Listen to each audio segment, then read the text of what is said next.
Welcome once again to another edition of Modern Today's Public Service, brought to you by Ford Group Philippines.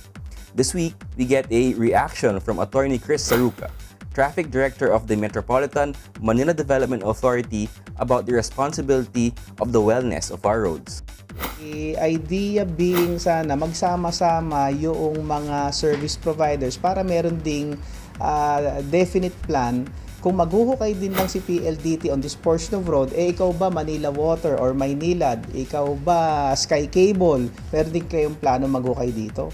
Para isang hukayan na lang tayo, sabay-sabay na yung hirap. Kasi hukayan, tatambakan. Tapos ako naman, hindi natatapos.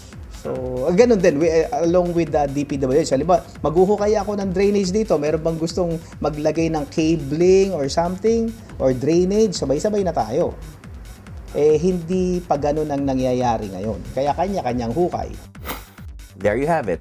As always, thank you, Atty. Saruca, for your valuable outputs.